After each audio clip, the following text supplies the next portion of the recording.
I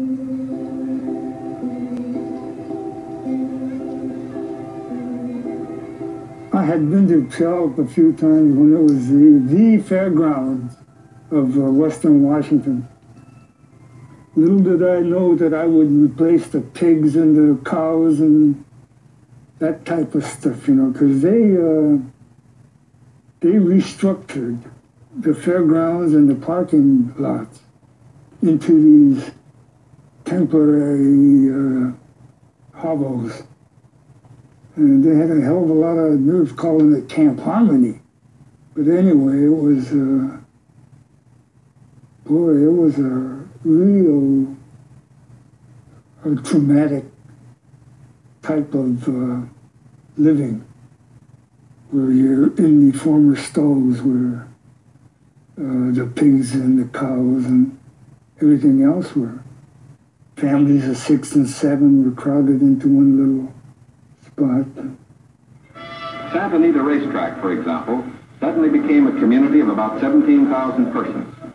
The Army provided housing and plenty of healthful, nourishing food for all. The government painted a rosy picture of these detention centers and downplayed the prison-like conditions, calling imprisoned people evacuees, residents, and even colonists. After a few months, detainees were transferred to 10 long-term camps across the country. These were in remote areas on unused desert or swampland.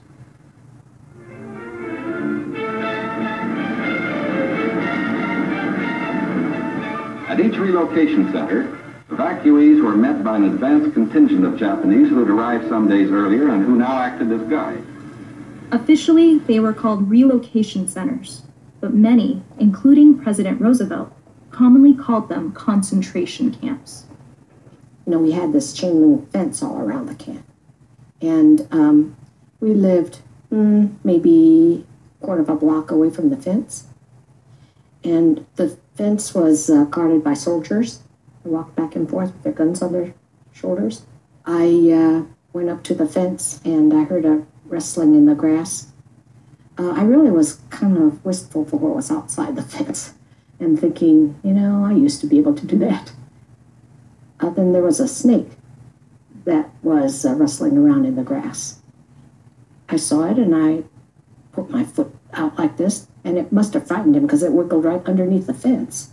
And I thought, oh, that garter snake has a lot more freedom than I have. It can go under the fence and go away. I can't do that. Relocation centers are not normal and probably never can be. Home life is disrupted. Although government films acknowledged that life was not ideal, they never addressed the injustice of the camps. 2/3 of those incarcerated were U.S. citizens, and there were no hearings or trials held to determine if they did anything wrong or were dangerous. I just felt that all this liberty and crap was all crap. So you read so much about democracy and all this, and it was a real eye-opener to see what could happen to citizens and what the citizenship mean. Because it just bothered the heck out of me to think that I tried to be a good citizen, and man, they're tossing me into joints like this. Yeah. Never can happen to us, huh? That's what everybody says. Yeah. Anything can happen, remember that, folks. Just like it happened to them. And they were actually, remember what you heard, 2/3 of them were actually American so-called citizens. And they were deemed to go into these places without any due process whatsoever. They were just lump summed and categorized.